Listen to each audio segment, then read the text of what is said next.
Polisi menggeledah 13 lokasi untuk mengusut 3 kasus dugaan korupsi. Salah satu lokasi penggeledahan berada di sebuah kafe dan money changer kawasan Cipete, Jakarta Selatan.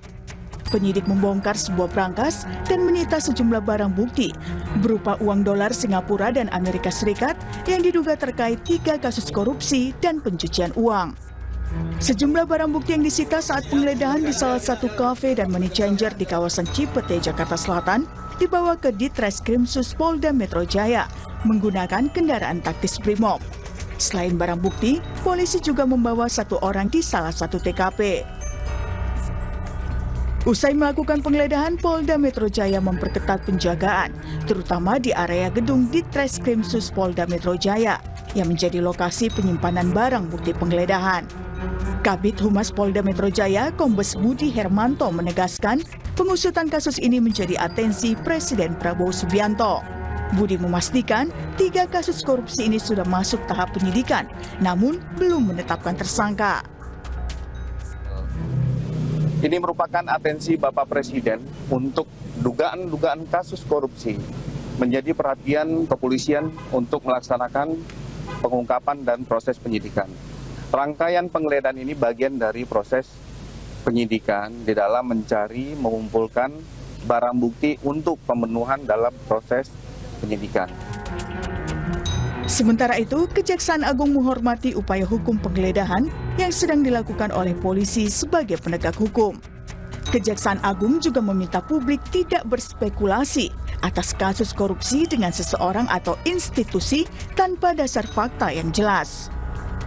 Kami mengimbau publik agar tidak membangun kesimpulan maupun opini yang mengaitkan seseorang atau suatu institusi dengan dugaan tindak pidana hanya berdasarkan informasi yang berkembang di media massa atau media sosial. Seluruh proses penegak hukum harus tetap menjunjung tinggi asas praduga tak bersalah. Kami menghormati independensi dan kewenangan setiap aparat penegak hukum dalam menjalankan tugasnya. Kami meyakini bahwa setiap proses penegak hukum dilakukan berdasarkan alat bukti yang sah dan mekanisme hukum yang berlaku. Kabar Eskrim Polri 2008-2009 Komjen Purnawirawan Susno Dwaji bilang, polisi masih belum mengumumkan tersangka dalam 3 kasus dugaan korupsi karena masih ada barang bukti yang dicari. Berdasarkan pemeriksaan yang dilakukan penyidik, Susno meyakini polisi telah memiliki nama calon tersangka. Konstruksi pemeriksaan yang dilakukan oleh penyidik ini sudah ada calon tersangka, tapi tidak diumumkan dulu. Karena apa? Karena untuk menghindari ada alat bukti yang dihilangkan atau barang bukti yang menghilang, tapi dengan cara ini, nah sudah mulai tahu, sudah menduga-duga publik, ya polisi tentunya selaku penyidik sudah menguasai nama siapa. Dan barang bukti diselamatkan, kemudian juga nanti sekaligus mungkin akan menangkap tersangkanya, sejumlah tersangka ini. Tersangka apa? Ya tersangka kejahatan pokok, ya predikat crime-nya tadi sudah diumumkan bahwa dari batu bara, asabri, kemudian Krakatau Steel, nah itu. 3 kasus korupsi yang saat ini sedang ditangani Kortas Polri dan Ditreskrimsus Polda Metro Jaya adalah pengadaan batu bara yang memicu pemadaman listrik atau blackout, korupsi PT Asabri, dan penyelesaian utang PT CBS kepada anak perusahaan Krakatau Steel. Meski barang bukti bernilai fantastis telah diamankan, hingga kini penyidik belum mengumumkan pihak yang ditetapkan sebagai tersangka dalam pengembangan perkara tersebut. Tim Liputan, Kompas TV.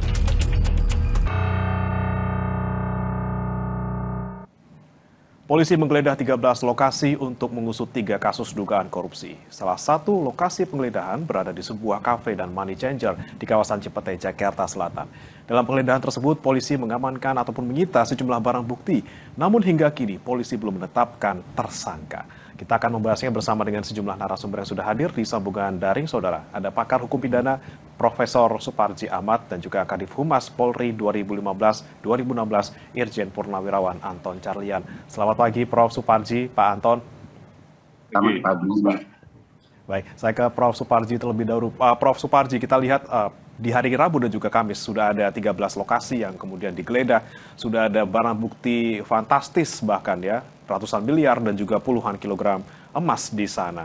Kemudian tapi tersangkanya ini belum ada nih, Prof. Suparji. Nunggu apa sebenarnya kalau Anda melihatnya? Bahwa proses ini kan penyidikan dan kemudian diikuti penggeledahan, yang tentunya kita apresiasi pada Polri, penyidik yang telah melakukan tindakan-tindakan hukum yang antara lain ketika masyarakat mengalami kerugian karena adanya pemadaman listrik berkala, lalu kemudian dicari apa penyebabnya, dan ternyata adalah pasokan batu bara yang kurang, yang ada manipulasi baik kualitas maupun kualitas, spesifikasinya berbeda dengan apa yang dibayar, dengan apa yang diperoleh. Maka dilakukanlah upaya penyidikan dan kemudian dilakukan penggeledahan bahwa belum adanya tersangka karena dalam proses penyidikan itu kan 3 hal yang dituju. Pertama adalah mencari alat bukti atau menemukan alat bukti supaya perkaranya menjadi terang benderang perkaranya, dan yang ketiga baru menentukan tersangka. Maka dalam hal ini, dalam pandangan penyidik, mengapa tersangka belum ditetapkan adalah karena barang buktinya mungkin belum cukup atau perkaranya belum terang benderang sehingga tersangkanya belum ditetapkan. Tapi bahwa proses yang telah terjadi ini menjadi contoh yang sangat baik ke depan, sehingga ketika ada kerugian-kerugian yang diterima masyarakat, misalnya banjir, misalnya kelangkaan pangan, atau misalnya kerusakan jalan, nggak perlu diteliti apa penyebabnya dan bisa dikualifikasi ternyata ada manipulasi proyek dan lain sebagainya, sehingga kemudian dikonstruksikan sebagai tindak pidana korupsi. Jadi ini adalah satu langkah yang sangat baik. Namun demikian harapannya adalah ini segera ada kejelasan, segera ada kepastian, sehingga tidak menimbulkan fitnah, spekulasi, atau berbagai asumsi pada institusi atau pada pribadi-pribadi tertentu. Dan harapannya semuanya dilakukan murni penegakan hukum, tidak ada motif yang lain, motif politik, motif balas dendam, dan lain sebagainya. Dan yang penting juga menurut saya, supaya tidak menimbulkan kegaduhan-kegaduhan, perlu berada kejelasan bahwa tentunya setelah ada penggeledahan dan barang bukti yang telah dikumpulkan, maka sudah tergambar bahwa siapa sebetulnya tersangkanya. Jangan sampai kemudian ini berkepanjangan, ada ketidakpastian hukum, telah dilakukan penggeledahan yang menggemparkan, menghebohkan, yang sangat fantastis. Jadi singkatnya adalah bahwa seharusnya ketika kemudian dilakukan penggeledahan itu, seharusnya sudah disiapkan, kan siapa, atau sudah dipastikan ada tersangkanya, sehingga tidak menimbulkan berbagai macam spekulasi ini. Tapi bisa dimaklumi, mungkin karena kerumitannya, karena 3 perkara yang saling mengkait, Asabi, Krakatau, terus kemudian batu bara, mungkin dilakukan secara hati-hati, dilakukan secara cermat, secara presisi. Tapi bahwa masyarakat menunggu tentang sebetulnya perkara ini seperti apa, dan siapa yang akan diminta pertanggungjawaban, dan dalam konteks koridor penegakan hukum.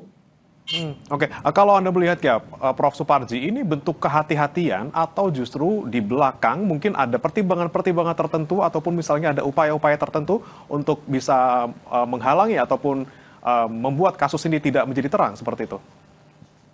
Ya, itu spekulasi ya, itu asumsi yang kedua-duanya bisa dirasionalisasi ya. Tapi dalam konteks penegakan hukum tentunya tidak boleh adanya cerita-cerita di belakang atau ada apa-apanya, tetapi harus apa adanya gitu loh. Jadi secara singkatnya bahwa proses penegakan hukum itu harus apa adanya, sesuai dengan faktanya. Harus kemudian ada barang bukti yang misalnya ditemukan, tadi kan ada pemiliknya dan ada alasan sebelumnya dan lain sebagainya, maka harus ada proses penjawaban. Tapi kalau memang ini tidak ada hubungan kepada siapapun, maka ya harapannya adalah bisa kemudian tidak diperpanjang karena menimbulkan fitnah dan spekulasi atau macam-macam. Jadi kalau tanyakan apakah ini karena bentuk kehati-hatian atau dalam tanda petik bentuk misalnya penyelesaian secara kompromis gitu dan dengan tujuan-tujuan tertentu, menurut saya dalam suasana yang sangat terbuka ini, mekanisme penyelesaian yang tidak sesuai dengan fakta bisa menimbulkan masalah hukum di kemudian hari. Maka kita berprasangka, kita berprediksi, ini sebenarnya adalah bentuk dari prinsip kehati-hatian, dan itu harapannya betul-betul karena prinsip kehati-hatian, kalau memang tidak ada masalah hukum, kalau ada siapapun, sebaiknya sudah diperjelas, jangan sampai mempertajam konflik, jangan sampai kemudian adanya informasi yang akhirnya dianggap adanya perseteruan antara dua institusi. Menurut saya ini tidak bagus. Ini yang harus dijaga betul, jangan sampai terjadi polarisasi institusi, terjadi mempertajam tentang bagaimana konflik antar institusi. Ini yang harus betul segera diklarifikasi, karena ini harus murni proses-proses penegakan hukum. Sampai kemudian terjadi berbagai distorsi proses penegakan hukum ini. Ya. Baik, saya ke Pak Anton. Pak Anton, Anda melihatnya seperti apa? Apakah betul memang polisi mengutamakan prinsip kehati-hatian? Mungkin dalam kasus ini Anda melihatnya, atau tadi mungkin ada sesuatu di belakang yang kita tidak tahu sebenarnya? Saya kira kalau memang betul kalau sudah dilakukan penggeledahan, penyitaan, itu kan sudah masuk ke ranah penyidikan. Makanya setelah dilakukan penyitaan dan penggeledahan, itu ditetapkan bahwa ini merupakan upaya sudah masuk ke ranah penyidikan. Nah, kemudian saya juga setuju memang harus segera ditetapkan tersangka. Namun tersangka ini jangan terjebak bahwa calon tersangka sudah jelas ada, bukan hanya individu, tetapi juga kan komunitas, PT juga bisa. Nah, di sini kan sudah ada PT AS dengan PT CBS. Ini juga calon tersangka. Cuman tersangka individunya itu sendiri ya belum diumumkan. Karena memang untuk menetapkan tersangka ini kan ada juknis reserse. Itu melalui beberapa tahap yang kadang-kadang tidak diketahui oleh umum. Misalkan begitu kita ada satu perkara, pertama kali itu harus ada analisis kasus dulu. Nah, setelah ada analisis kasus, baru setelah ini kita periksa kelengkapan administrasinya. Kayak kemarin, kan itu penggeledahan. Kalau di dalam saat terdesak, mendadak, waktu darurat kan tidak perlu ada izin dari pengadilan. Tapi setelah itu kan harus ada diusulkan, dimintakan ke pengadilan minimal 2 hari sampai 5 hari. Nah, ini kelengkapan administrasi ini itu harus dilengkapi. Kemudian ketiga, setelah itu sekarang ini karena tersangka ini bisa diperadilankan, makanya untuk menetapkan tersangka itu harus melalui ranah gelar perkara. Jadi memang di sini harus ada kehati-hatian, bukan ada siapa di belakang.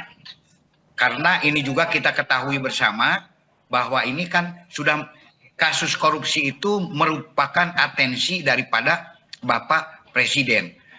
Betul juga di sini kita juga, saya setuju dengan Pak Profesor, jangan terjebak seolah-olah ini ada satu polarisasi. Bahwa ini betul-betul harus dalam rangka penegakan hukum. Dan kalau kita lihat juga sejarah masalah laporan ini, apakah pelaporan ini kapan? Apakah ujug-ujug atau sudah ada laporan yang lama? Menurut informasi yang didapat, ternyata laporan ini sudah ada sejak tahun 2020 yang dilaporkan di Polda Metro dan juga dilaporkan di Mabes Polri. Makanya kedua-duanya bersikap gitu kan. Jadi ini dasar laporan pun juga harus menjadi satu dasar. Dan karena ini TPPU itu kan kejahatan yang kumulatif. Kumulatif itu ada kejahatan-kejahatan ya istilahnya itu kejahatan asal yang disebut predikat crime. Nah, di sini kenapa sampai ada 13 tempat? Karena memang TPPU ini biasanya itu menggunakan cover, menggunakan orang lain atau pihak ketiga. Makanya di dalam, mungkin ini juga semua sudah pada tahu, mohon maaf, di dalam tindak pidana pencucian uang itu ada 3 karakter yang sangat utama, yaitu pertama penempatan atau yang disebut placement. Nah, bagaimana menempatkan dana-dana tersebut? Dan biasanya dana tersebut faktor yang keduanya itu adalah adanya layering. Layering ini adalah pemisahan. Jadi dipisah-pisahkan. Makanya tidak salah kalau mungkin disita di 13 tempat. Karena memang untuk mengaburkan ini dipisah-pisahkan. Dan yang yang ketiganya yaitu integration. Jadi setelah itu, setelah dipisah-pisahkan seolah-olah ini sah secara hukum, sah secara bisnis, baru disatukan kembali. Disatukan itu bisa dengan cara pura-pura dibeli dan lain-lain. Nah, itulah di sini karena memang TPPU ini kumulatif, jadi ada dua tindak pidana yang awal, yang asa atau predikat crime itu bisa jadi dari bisnis yang tidak legal seperti narkoba atau lain-lain, ataupun juga dari suap, gratifikasi.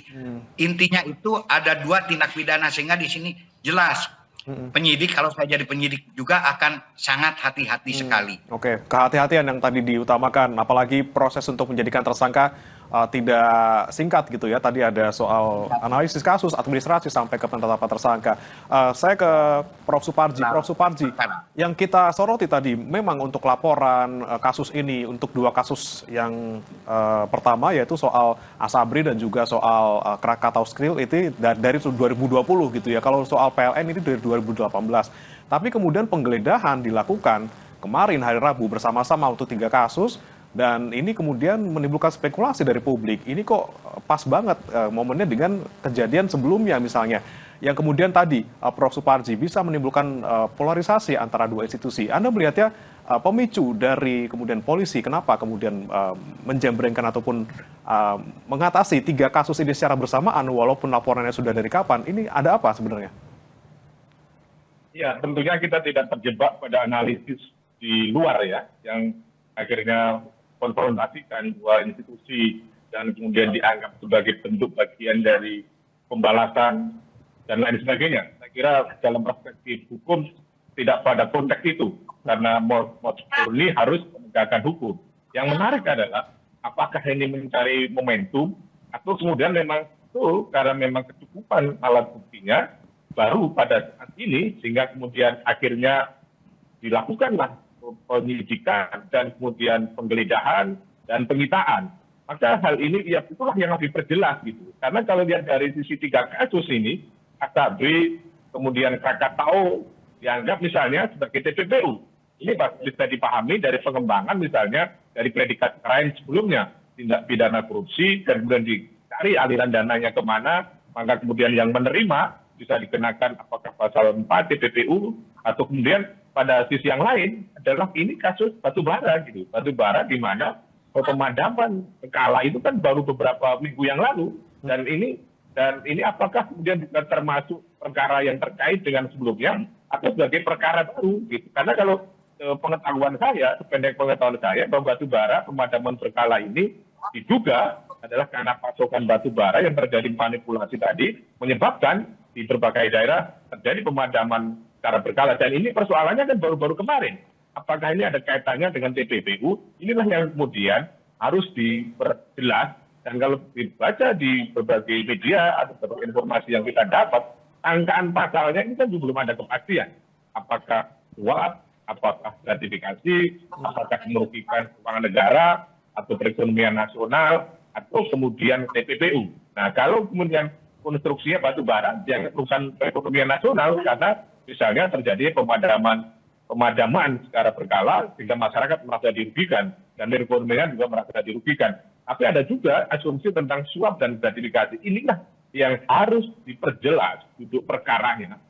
Tentunya tidak boleh bahwa proses penegakan hukum itu harus mencari momentum, tidak boleh. Harus betul-betul murni, harus betul-betul sesuai dengan perkembangan fakta yang ada. Dan ini juga perlu dipertanggungjawabkan. Mengapa ini baru sekarang ini? Apakah memang kecukupan alat buktinya baru sekarang terjadi atau mungkin karena faktor-faktor yang lain. Jadi pada dasarnya bahwa kita tidak berpraduga buruk ya, bahwa ini bukan karena momentum, bukan karena faktor-faktor yang lain, tapi karena adalah murni penegakan hukum. Namun supaya ada kejelasan pasal sangkaannya apa, terus kemudian kaitannya kalau TPPU bagaimana gitu kan, maka harus ada penjelasan secara komprehensif, dan mestinya inilah yang kemudian harus dinyatakan secara umum daripada secara heroik itu mempublikasikan tentang barang bukti yang fantastis atau proses-proses penggeledahannya tadi. Yang lebih baik mencerdaskan pada masyarakat, berada dalam ruang sunyi, memberikan publikasi yang proporsional, sehingga kemudian menimbulkan konflik di masyarakat. Bayangkan, ini kan masyarakat menimbulkan kecemburuan yang luar biasa, menimbulkan semacam kegeraman yang luar biasa dengan melihat emas banyak, dengan duit yang banyak. Itu menurut saya tidak proporsional untuk harus banyak dipublikasikan. Akan lebih tepat prosedural, misalnya adalah bagaimana perkembangan kasus ini, bagaimana latar belakangnya, bagaimana posisi kasusnya, dan bagaimana pertanggungjawabannya. Jadi perbuatan, tanggung-jawaban, dan sanksi hukumnya itu akan lebih bagus diperjelas daripada mempublikasikan secara spektakuler tentang barang bukti itu akan menimbulkan berbagai kegaduhan di masyarakat, menimbulkan kecemburuan sosial di masyarakat. Di tengah kesulitan ekonomi, menjelang misalnya orang dari sekolah, orang kuliah, gitu. Banyak, itu banyak kan ada kegeraman yang luar biasa. Menurut saya ini tidak mendidik dan tidak baik. Gitu. Oke, lebih penting adalah tadi memperjelas kasusnya ini apa sih, soal korupsi, soal suap, gratifikasi, atau soal TPPU gitu ya, daripada barang bukti yang spektakuler membuat publik heboh, tapi kemudian kita tidak tahu nih konstruksi kasusnya seperti apa. Nah, saya ke Pak Anton lagi. Pak Anton, jika kita melihat beberapa titik-titik yang sudah menjadi lokasi penggeledahan gitu kan, ada yang kemudian dimiliki oleh seseorang tertentu yang mungkin kita duga kuat nanti bisa menjadi calon tersangka. Nah, ketika kita melihat ada penggeledahan di sebuah tempat, kemudian sudah diketahui siapa pemilik dari tempat tersebut, apakah kita bisa langsung mengaitkan orang tersebut dalam kasus ini? Tidak bisa langsung. Memang diperlukan bukti-bukti lain. Apalagi sekarang alat bukti ini, kalau dulu 5 alat bukti yang sah, tapi dalam baru kan jadi malah 9 bukti. Ada juga bukti elektronik, barang bukti, kemudian keyakinan hakim, dan bukti-bukti lain yang diperoleh secara legal. Dan memang salah satu tadi modus daripada TPPU kalau ini, karena kita bacanya di media ini TPPU adalah menggunakan cover tadi, yaitu menggunakan orang lain. Jadi menggunakan orang lain dan untuk menyamarkan.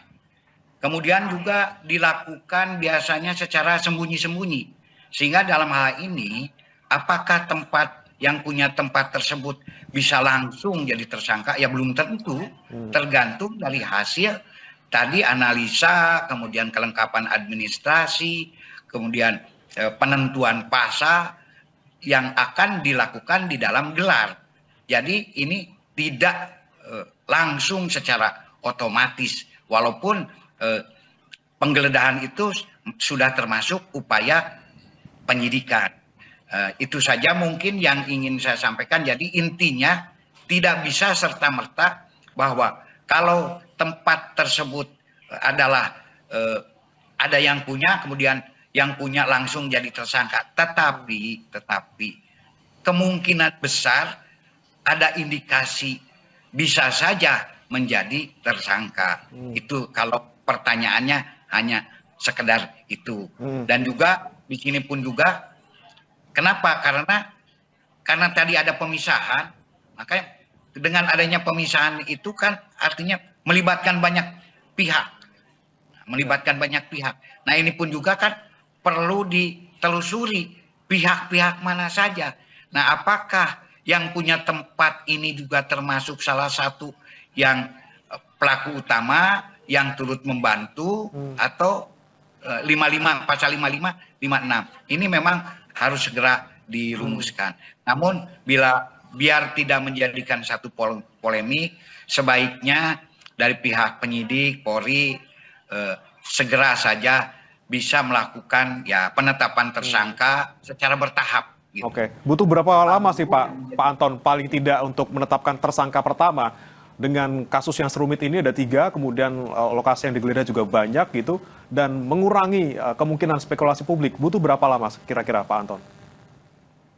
Sebetulnya kalau waktu itu tidak ada satu ketentuan yang jelas, Tapi kalau menurut saya ya karena sekarang ini sudah menjadi atensi publik, ya harus secepatnya gitu kan. Kan ada kalau di Jawa Barat ada ilmu sangkuriang gitu, bikin gunung aja bisa 1 hari gitu kan dengan 1 orang. Nah apalagi ini Polri yang organisasi besar, ya bisa secepat mungkin gitu untuk menetapkan tersangka. Gitu. Oke, baik. Saya kembali ke Prof. Suparji. Prof. Suparji, ini keterkaitan antara 3 kasus kita belum tahu seperti apa, tapi kemungkinan karena kemudian digeledahnya bersama-sama, ini juga mengarah ke 1 orang yang sama untuk 3 kasus ini? Ya, pertama, tersangka itu kan seseorang, ya, baik individu atau badan hukum yang diduga kuat berdasarkan alat bukti yang cukup karena perbuatannya atau karena keadaannya terlibat dalam satu tindak pidana. Jadi untuk menetapkan tersangka itu tentang kecukupan alat bukti adalah minimal 2, kan? Tadi Pak Anton sudah sampaikan tentang alat bukti. Nah kalau kemudian kita kaitkan bahwa beberapa tempat digeledah, terus kemudian ini akan mengarah ke 1 orang, menurut saya bahwa ini tidak akan secara otomatis ya akan mengarah kepada pemilik tempat tersebut untuk ditempatkan sebagai tersangka gitu. Dan inilah sekali lagi tentang bagaimana seorang menjadi tersangka itu karena memang perbuatan, keadaan dengan alat bukti yang cukup ya, yaitu minimal 2 dan berkualitas, itu memang melakukan satu tindak pidana. Dan ini yang tidak boleh kita coba bermain-main dengan masalahnya alat bukti yang tanpa satu kekuatan yang meyakinkan secara material. Artinya bahwa harus ada hubungan kausalitas yang jelas gitu ya tentang keadaan yang terjadi dengan perbuatan yang sebelumnya. Maka kita tidak bisa menyimpulkan secara otomatis bahwa dengan keberadaan barang tersebut maka keterkaitan orang tadi akan menjadi tersangka. Perlu ada pendalaman, perlu ada penelusuran, perlu ada hukum yang jelas, perlu ada perbuatan-perbuatan yang jelas, bahwa inilah yang mestinya perlu kemudian sudah dilakukan supaya ada kejelasan. Siapa yang mestinya harus bertanggung jawab dan apakah memang ini barang-barang yang kemudian barang-barang yang termasuk haram gitu ya. Karena kan bisa jadi hasil sitaan tadi itu kan belum ada kepastian juga. Ya. Apakah barang-barang sebuah pencucian uang, kemudian barang-barang koleksi kita tidak tahu persis juga. Maka untuk itu kan perlu ada kejelasan tentang alirannya, tentang bagaimana, tentang penempatannya, tentang bagaimana sebelumnya dan beralih ke situ bagaimana dan sebagainya. Inilah yang perlu jelas. Kita tidak bisa menyimpulkan barang-barang yang ada di lokasi tempat yang digeledah kemarin itu adalah bagian dari barang-barang pencucian uang. Karena belum ada kejelasan sebetulnya siapa yang mencuci, siapa yang menerima cucian tersebut, dan kemudian apa penyimpanan dari bagian dari pencucian uang secara otomatis, atau kemudian karena faktor yang lain. Inilah yang perlu diklarifikasi. Kalau konstruksinya tindak pidana pencucian uang, maka harus ada kejelasan tentang predikat kriminnya korupsi yang mana, dan kemudian ditempatkan bagaimana, apakah ini punya suap atau gratifikasi, kan juga belum ada kepastian hukum, karena sudah beberapa hari kita tidak mendapatkan informasi tentang pasti angka pasalnya apa, dan meskipun kita tahu TPPU, tetapi pada sisi yang lain belum ada kejelasan. Jadi poin saya adalah bahwa kita tidak bisa menyimpulkan secara otomatis bahwa tersangkanya adalah pemilik atau kemudian atau orang yang ada hubungan dengan yang kemudian tempat-tempat yang digeledah tadi. Kita tidak bisa mengatakan seperti itu. Perlu ada pendalaman tentang hubungan hukum, hubungan terhadap barang tersebut dan bagaimana terjadinya pengiriman barang. Karena menurut saya bahwa ini masalah yang sensitif, masalah yang fundamental, masalah yang terkait dengan keamanan, stabilitas politik dan sebagainya. Maka harus hati-hati karena di masyarakat kembang seolah-olah ada pertarungan yang tidak sehat. Sebuah institusi yang mestinya berkolaborasi, bersinergi, dan kemudian produktif dalam proses penegakan hukum itu. Oke, perlu kehati-hatian gitu ya sebelum menetapkan tersangka, tidak serta-merta siapa yang punya kemudian dia jadi tersangka dan dia menjadi tersangka dalam 3 kasus seperti itu. Saya terakhir ke Pak Anton. Pak Anton, singkat saja Pak Anton, dengan kasus yang ada 3, kemudian dugaan pidananya juga banyak, ini soal gratifikasi, korupsi, kemudian soal suap, juga soal TPPU. Kira-kira mana yang harus diprioritaskan oleh polisi saat ini untuk bisa diusut? Ya, kita harus lihat juga tadi predikat crime-nya itu sendiri. Tidak pidana asalnya dulu harus betul-betul bisa ditetapkan. Karena tadi kalau memang TPPU itu kan kumulatif, tidak berdiri sendiri. Nah, kemudian juga untuk mengusut hal tersebut, ya saya mungkin mengingatkan kepada adik-adik saja, tolong analisa aliran dana ini bagaimana atau follow the money-nya. Nah, ini akan mengkaitkan dengan tersangka. Kemudian jangan lupa juga bahwa sekarang ini elektronik jadi alat bukti, forensik digitalnya bagaimana, serta ya alat-alat bukti itu tadi betul kata Prof itu harus saling berkaitan satu sama lain. Tidak boleh alat bukti ini tidak punya hubungan dengan yang lain. Dan di dalam tindak pidana hal ini pun juga tolong tadi jangan terjebak pada polarisasi, jangan terjebak pada adu domba, bahwa ini betul-betul ya murni ranah hukum. Masalah mungkin momen waktu tidak perlu juga dipermasalahkan, jangan hanya melihat dari medsos, mari kita lihat berita-berita yang langsung diberitakan oleh lembaga yang resmi memang berkepentingan. Ya. Karena sekarang banyak sekali berita-berita berseliweran, surat-surat berseliweran yang menurut saya itu ya mengarah kepada polarisasi dan adu domba antar 2 institusi. Padahal ini 2 institusi besar. Karena kalau 2 institusi ini mungkin saja ada yang menginginkan hancur. Sehingga nanti penegakan hukum mau bagaimana? Kalau trust hukum nanti ya misalkan lemah atau jadi hancur, ini akan berkaitan dengan investasi baik dari dalam negeri maupun dari luar negeri, terutama dari luar negeri. Luar negeri itu yang pertama itu kan bagaimana hukum itu, penegakan hukum itu di negara tersebut. Ini akan sangat berbahaya sekali.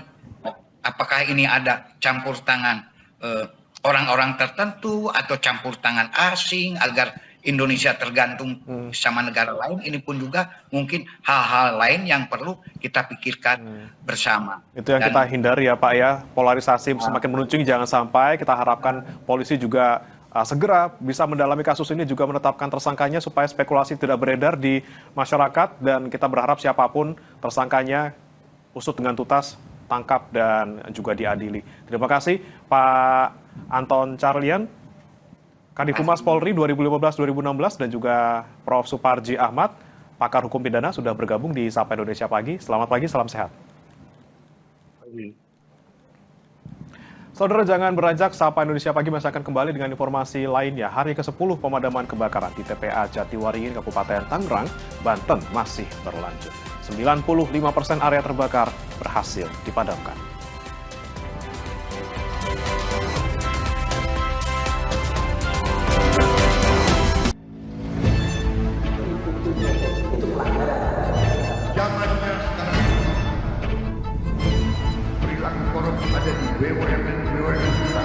Jangan lompat ke kesimpulan tanpa menjelaskan dirinya. Saya anak buahnya Prabowo. Gaji tidak naik kan? Hanya 5.000 orang. Bahwa hal tersebut tidak boleh. Bola Liar setiap Jumat pukul 8:30 malam live di Kompas TV. Ketahui berita dan informasi seputar kekhasan, gagasan, tantangan, serta inovasi di 38 provinsi dan 514 kabupaten kota di seluruh tanah air yang terajut menjadi inspirasi bagi bangsa. Berbagai informasi aktual dan menarik dari berbagai daerah di tanah air dalam Jurnal Nusantara. Ikuti Jurnal Nusantara setiap hari pukul 6:30 pagi, live di Kompas TV.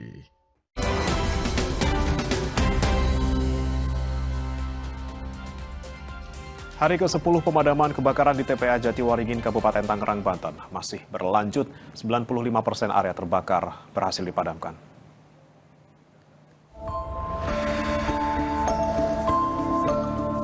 Berbagai upaya dilakukan untuk memadamkan kebakaran TPA Jatiwaringin yang sudah berlangsung lebih dari 10 hari. Pemadaman dilakukan dengan metode waterbombing dan melalui jalur darat. Ada 3 helikopter waterbombing dikerahkan, sementara di darat, petugas memadamkan langsung titik-titik api melalui selang yang terhubung dengan mobil pemadam kebakaran. Jadi penanganan tetap terus kita lakukan dari hari pertama sampai hari ini, hari 10. Dan progresnya makin membaik karena kenapa? Karena kita menggunakan metode yang sudah tepat ya. Kita teknik pemadamannya menggunakan teknik pemadaman udara melalui waterbombing, pemadaman darat dengan menyalurkan sumber-sumber air ke titik-titik yang terjauh. Salah satu cara itu dengan menampung air di atas di tempat yang sulit agar air tertampung dan nanti akan kita salurkan lagi ke titik-titik api yang masih mengeluarkan asap. Akibat kebakaran ini banyak warga yang terkena penyakit pernafasan. Namun meski kualitas udara masih buruk, sejumlah warga sudah kembali ke rumah masing-masing. Alasannya banyak aktivitas yang harus mereka tinggalkan jika mengungsi. Ya karena asapnya tidak terlalu tebal, jadi kita sudah berani pulang ke rumah beraktivitas ya. Kata itu kemarin tadi petugas puskesmasnya emang masih merah itu udaranya belum ini, tapi kita pakai masker. Ya. Terus kan anak-anak juga kegiatan belajar mengaji kan aktif. Jadi kita pulang ke rumah bersih-bersih ya ngebersihin sisa-sisa debu yang kemarin gitu. Iya, pasti. Soalnya bukannya batuk ya, ini nyampe hidungnya berdarah. Ya, terus ini banyak yang kena radang itu. Kena radang ini pada sariawan, terus batuk-batuk itu banyak.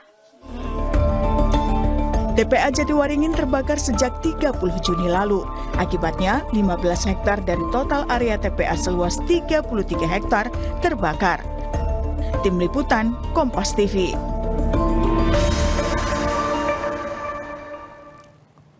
Sorotan berikutnya, Saudara, polisi menggeledah sebuah ruko di Cipete, Jakarta Selatan terkait dugaan korupsi batubara PLN, Asabri, dan Krakatau Steel. Penggeledahan dilakukan oleh Kops Pemberantasan Tindak Pidana Korupsi Polri bersama Polda Metro Jaya. Penggeledahan ini merupakan titik ke-13 dari rangkaian penyidikan tindak pidana korupsi yang sedang ditangani. Sementara itu sejumlah barang bukti disita, di antaranya dokumen dan komputer. Kabid Humas Polda Metro Jaya Kombes Budi Hermanto bilang, dari hasil pemeriksaan masih ada perkembangan ke titik lainnya. Gimana jalannya penggeledahan, Pak? Ya, terima kasih rekan-rekan, kami sampaikan penggeledahan di titik yang ke-13 malam hari ini merupakan rangkaian dari kegiatan penyidikan yang sebelum-sebelumnya. Kita saksikan bersama-sama masih dilaksanakan proses penggeledahan di salah satu ruko. Ini kaitan tentang dugaan tindak pidana korupsi yang ditangani oleh Joint Investigasi dari Kortas Tipikor dan Polda Metro Jaya. Kita masih melihat proses penggeledahan masih berjalan dan hari hasil pemeriksaan keterangan saksi maupun gelar perkara artinya masih ada perkembangan ke beberapa titik-titik lainnya. Nah, mungkin kami akan mengupdate kepada teman-teman sekalian setiap kegiatan-kegiatan yang dilaksanakan sehingga ini secara transparan. Pak, tadi saya mendengar ada suara mesin pemotong besi gitu ya Pak. Ya. Apakah ada mungkin berangkas ataupun apa yang ya tadi yang pertama kan jelas memutus rantai ya. Yang kedua juga memang membuka pintu atas kita melihat menyaksikan bahwa ruko ini ada 3 lantai. Jadi kita melihat untuk membuka pintu akses ke lantai 3 dan melihat juga pada saat sekarang banyak dokumen yang akan diamankan oleh teman-teman penyidik, termasuk ada komputer dan barang-barang lainnya. Kami belum bisa mengidentifikasi, menginventarisir semua dari yang bisa diamankan. Ada hambatan nggak Pak selama melakukan penggeledahan? Alhamdulillah selama ini berjalan lancar. Rasa itu teman-teman ya, nanti akan kita update pada ini kan komplek ruko ya Pak. Kalau unit ruko yang digeledah sendiri ada berapa sih Pak? Ada 1 ruko. 1 ruko. Itu ya. Logistik atau apa sih Pak? Ya itu masih nanti kita kembangkan. Ini dari informasi, keterangan saksi, keterangan dari hasil gelar perkara dan yang sudah kita lakukan 12 titik menujulah ke titik ini. Nah ini kita lakukan, itu semua berjalan sesuai dengan hasil penyidikan dari penyidik. Pak, izin penegasan berarti totalnya 13 sejauh ini? Iya. Nah, artinya tadi tidak ada yang sedang berada di dalam ruko ya Pak? Ruko dalam keadaan kosong ya? Ya, ruko dalam keadaan kosong, tapi tadi teman-teman juga bisa melihat ada saksi kan dari pihak lingkungan yang ada di sini untuk menyaksikan bahwa proses penggeledahan ini sudah sah, ditunjukkan surat perintah serta surat perintah penggeledahan dari pengadilan. Saya rasa itu teman-teman nanti akan saya sampaikan. Ada saksi yang akan diperiksa lagi Pak? Nanti akan kami sampaikan. Barang bukti penggeledahan yang sedang diusut Korps Pemberantasan Tindak Pidana Korupsi Polri di sejumlah tempat kembali dibawa ke Ditreskrimsus Polda Metro Jaya menggunakan kendaraan taktis Brimob.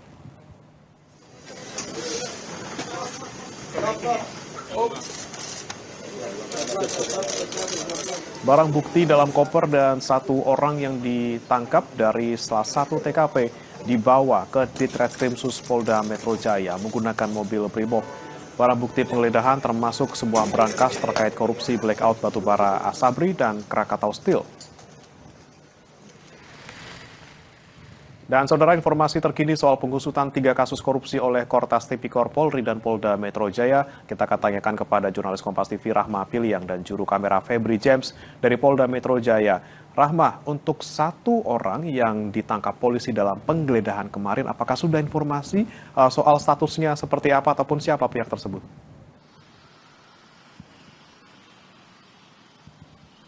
Ya, berbeda juga saudara, hingga saat ini kami masih menunggu bagaimana status dari 1 orang yang dibawa oleh tim Joint Investigation yang usai dilakukan penggeledahan oleh Kortas Tipikor dan juga dari Polda.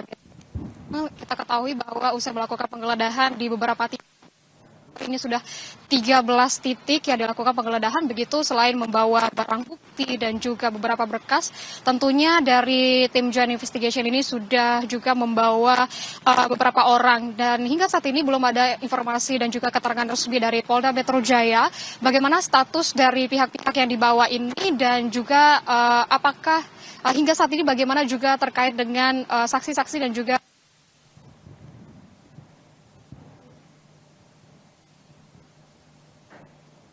ada 13 titik yang dilakukan penggeledahan oleh Jaya, di mana ini juga membawa beberapa barang bukti, yang di mana barang bukti yang sudah dibawa yaitu uang tunai dari valuta asing, pecahan valuta asing, lalu ada emas dan juga beberapa berkas, dan di mana untuk dari penggeledahan terakhir yang dilakukan oleh tim Joint Investigation ini di titik kategori 13 yaitu di Cipete Jakarta Selatan, ini membawa video juga beberapa berkas.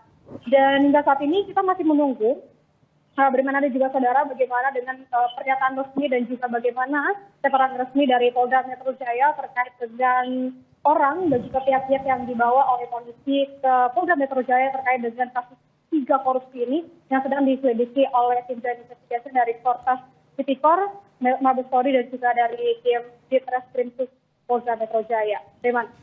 Baik, kita nantikan lagi kapan kemudian polisi akan memberikan keterangan terkait dengan kasus ini. Terima kasih jurnalis Kompas TV Rahma Piliang dan juru kamera Febri James dari Polda Metro Jaya. Saudara, informasi lainnya usai jeda, sedikitnya 6 orang meninggal dan 3 lainnya masih dilaporkan hilang dalam longsor besar yang melanda proyek terowongan kembar di